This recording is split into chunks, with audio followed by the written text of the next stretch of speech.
자, 다음 주제 큐시트로 확인해 보겠습니다.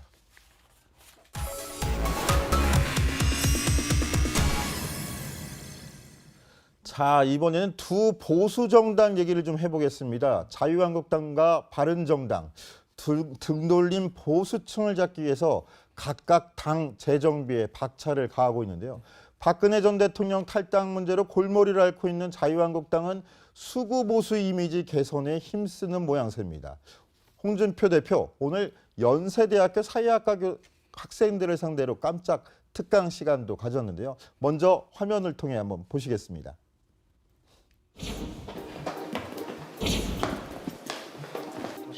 수고했어.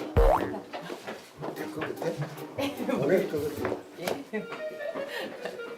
전부 사회학과 학생들.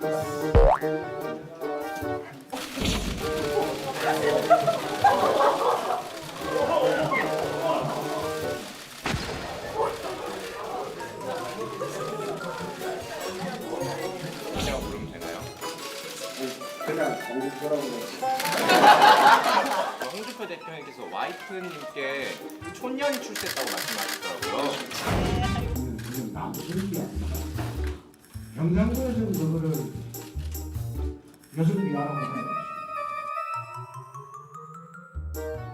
네, 해당 영상이 길어서 지금 초반 분위기만 좀 봤는데요. 첫 질문은 학생도 단단히 준비해 온 것 같고 홍준표 대표도 만만치 않게 또 응수를 하는 것 같습니다. 자, 노은지 기자, 그런데 실제 분위기는 좀 어땠다고 취재가 됐습니까? 네, 일단 오늘 저 자리에 온 학생들이 홍준표 대표를 보려고 모인 게 아닙니다. 원래는 유석춘 그 자유한국당 혁신위원장이 연세대학교 사회학교 교수잖아요. 그래서 유 교수의 특강인 줄 알고 왔다가 이렇게 갑자기 소개를 받은 건데 홍 대표가 이런 농담을 던지기도 했습니다. 오늘 내가 왜 왔느냐라는 뭐 이런 질문을 받으니까 연세대에 오면은 이제 청년들과 소통하는 이런 모습을 보이는데 큰 효과가 있을 걸로 봤다. 그러면서 내 모교가 고려대인데 고려대에서는 오라는 연락이 안 온다 이렇게 하면서 농담을 던졌어요. 일단 학생들이 좀 날선 질문들을 많이 했습니다. 일단 첫 질문조차 저런 게 나왔었고 그래서 홍 대표가 중간중간에 뭐 이런 질문 고맙다라고 하면서 좀 당황해서 물을 마시는 장면도 많이 연출이 됐었고요. 그리고 만약에 자기가 온다는 사실이 알려지면 오지 말라는 식의 어떤 플래카드가 걸릴 것 같아서 몰래 왔다 이런 농담도 던졌습니다. 농담이 아니라 전 실제적으로 속마음을 털어놓은 것도 같은 느낌이 드는데 자, 오늘 첫 질문에서 부인에 대해서 여성 비하 발언 논란 빚었던 발언 갖고 질문이 나왔는데 이 외에도 권위주의에 대해서 많이 또 질타한 듯한 발언 질문들이 많이 쏟아졌다면서요. 네, 아무래도 대학생들이다 보니까 보수 정당에 대한 이미지가 권위주의적이다 뭐 이런 것들이 있다 이런 질문이 나왔거든요. 그래서 홍준표 대표가 이렇게 대답을 했는데 특별히 자기 자신이 입고 온 의상과 빗대서도 얘기를 했습니다. 한번 들어보시죠. 권위주의라는 지적이 있기 때문에 그 좀 해소하려고 요즘 제가 여러분도 찾고 청와대도 육군 다니고 홍대학도 가고 할 수 없이 내 사실 오늘 여기 오면서 넥타이 안 메고 콤비 입고 오려고 하다가 아침에 나가니까 집사람들이 그래도 사학의 명문대학에 가는데 정장을 차려가는 것이 예의다. 권위주의로 정당을 운영하려면 어제 같은 경우에 내한테 대들면 그냥 놔뒀겠어요. 근데 대들어도 그냥 다 들어줍니다.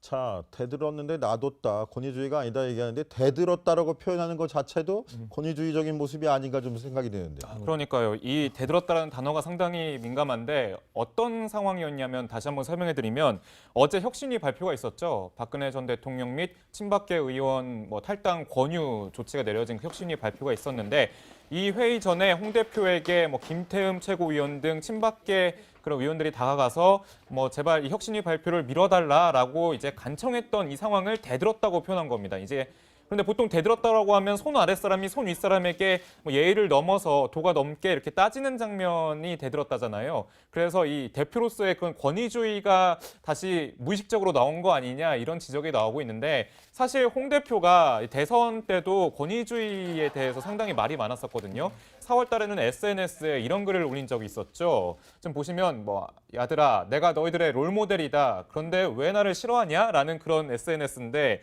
이게 반말로 써가지고 오히려 젊은 사람들의 반감을 사고 빈축을 샀다라는 그런 지적까지 있었습니다. 아무래도 권위주의, 홍 대표 하면은 권위주의라고 이제 계속 뭐 꼬리표가 붙듯이 따라다니는데 아무래도 이번 대들었다라는 표현도 하나의 논란이 되지 않겠냐 하는 생각이 나오고 있습니다. 자, 그런데 그 대들었다는 표현 제가 짚어보니까 그 강병규 기자가 어제 친박계 청산 작업 문제였다고 하는데 네. 홍준표 대표 정작 나와서 기자간담회 할 때는 약간 유보적인 모습이었잖아요. 네. 오늘도 역시 그랬습니까? 자, 보통 이제 친박 청산을 결정할 유석춘 혁신위원장이 저 자리에 있었는데 일단 뭐 어떤 학생이 송곳 질문을 한 겁니다. 한국당 내 박 전 대통령 자진 탈당 권유 논의가 좀 보여주기식 꼼수가 아니냐라는 그런 질문인데 홍준표 대표 대수라고 맞받아쳤습니다. 한번 들어보시죠.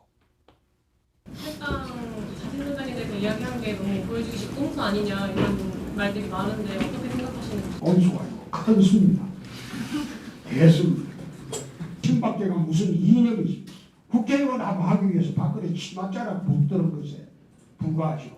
중요한 책임 있는 세 사람은 이 당에 나가주시는 게 좋겠다. 그건 제 뜻이 아니고 유석춘 교수님의 뜻입니다.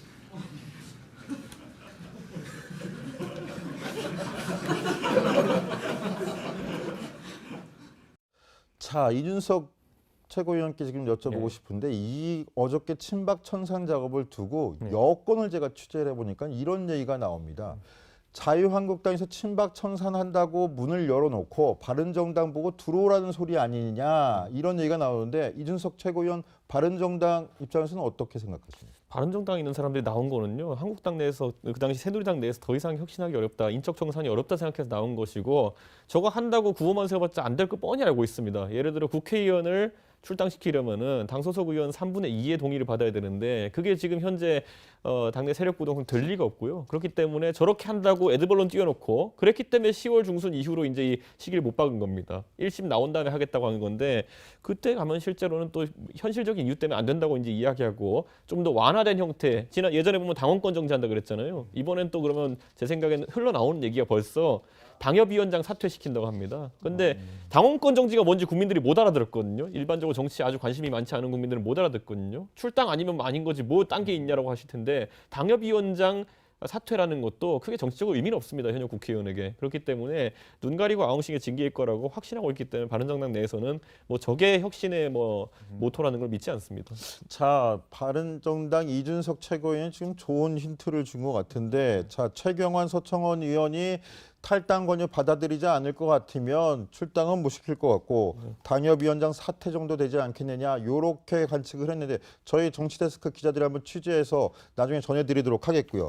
자, 이런 한국당의 상황을 바라보는 여당의 눈초리도 곱지만은 않습니다. 한국당의 이런 행보에 대해 화장빨이라는 표현도 썼는데 이훈 더불어민주당 의원입니다. 직접 들어보시죠. 자유한국당 혁신위가 박근혜 전 대통령과 서청원, 최경환 두 의원의 자진 탈당을 권고했다고 합니다. 결론부터 말하면 더 이상 화장빨에 속을 국민이 없는데 안타까울 따름입니다. 자신들이 신주단지처럼 모셨던 박근혜 전 대통령과 측근 두 사람의 당적을 박탈한다고 자기 혁신이라고 합니다. 자, 저 발언 당을 떠나서 바른정당 유승민 의원 발언하고도 좀 궤를 같이 하는 발언인 것 같아요. 그렇죠. 유승민 의원도 이제 결국 혁신과 통합, 혁신이라는 것 그리고 그걸 전제로 한 통합이라는 거를 하려면은 저것보다는 더 혁신을 많이 해야 된다는 이야기죠. 그러니까 어떻게 사람 2명, 특히나 뭐 최경환 의원이나 아니면 서청원 의원 같은 경우에는 뭐 영수격이긴 하지만 실제 행동대장은 아니었거든요. 네. 그렇기 때문에 오히려 국민들 기억에 남는 아주 이상한 행동들을 했던 행동대장들이 남아있는 상황 속에서 과연 친박 청산이 됐다고 볼 수 있겠느냐. 뭐 국회 열리면 가가지고 사람한테 뭐 비난하고 앞장섰던 사람들, 그 사람들이 지금 숨죽이고 있다고 해가지고 혁신의 대상이 아닌 건 아니거든요. 그렇기 때문에 그런 부분까지 저희가 바른정당 나오면서 좁혀가지고 최소화해서 친박 8적이라고 한 겁니다. 그런데 그것에 지금 4분의 1도 안 되는 혁신안을 제시했다는 거는 제가 봤을 때 국민 눈높이엔 절대 맞지 않을 겁니다. 제가 좀 더 부연 설명해드리면 이훈 원내부대표가 당적을 일단 박탈하는 것을 떠나서 일단 비전 없이 이런 행위를 저질렀다는 것 자체가 사실 별 변화가 없는 거다라고 지적을 했고요. 비협조적인 한국당의 형태가 뭐 과거 행태와 뭐가 다르냐 그렇기 때문에 달라진 거 하나도 없다라고 비판하려는 의도였다라고 추가적으로 밝히기는 했습니다. 자, 근데 한때는 박근혜 전 대통령과 정치적 동지로 불렸던 바른정당 유승민 의원은 한국당의 이 상황을 쇼라고 단정했죠. 근데 홍 대표는 바른정당의 비난에도 개의치 않고 여전히 흡수 통합론을 내세웠습니다. 이어서 들어보시죠. 선거 때 박 대통령 팔아가지고 선거하고는 선거 끝나고 그렇게 출당 결의하는 그 사람들 이상하죠. 그건 쇼하는 거라고 생각합니다. 그러니까 일부 이제 뭐 통합론자들은 여기에 좀 영향을 좀 많이 받아서 영향 받을 일 없습니다. 예. 근데 배가 난파될 것 같으니까 자기들이 살겠다고 조그마한 구명정 타고 망망대해로 나가버렸어. 선장이 바뀌고 수리해서 정상 운영을 하고 있어요. 그럼 바른정당으로 나갔던 사람이 돌아오는 게 정상이 됐죠. 그럼 비겁했죠. 자, 양쪽 간에 팽팽한 기싸움이 이어지고 있는 것 같은데요. 이준석 최고위원께 지금 바른정당 상황 좀 한번 여쭤볼게요. 네. 어저께 끝장 토론한다고 그래놓고서 결국은 유승민 비대위 체제 곧바로 못 가게 됐어요.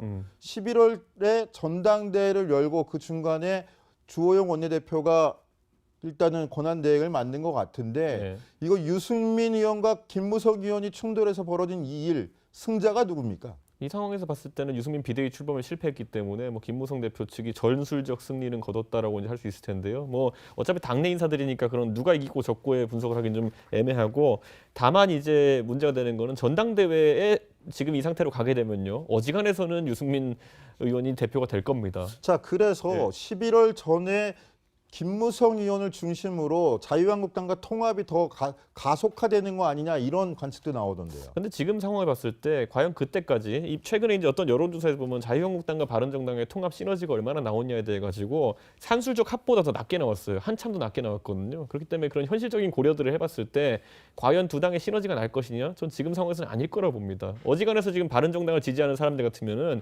자유한국당에 굉장히 실망하고 더 이상 미련이 없기 때문에 바른정당을 지지하는 것인데, 다시 돌아간다고 하면 저만 해도 저희 지역구에 새로 모인 당원들 같은 경우에는 자유한국당과 합당하면 난 탈당하겠다는 분들이 많아요. 그런 상황에서 현실적으로 그런 선택하기 쉽지 않습니다. 네, 알겠습니다.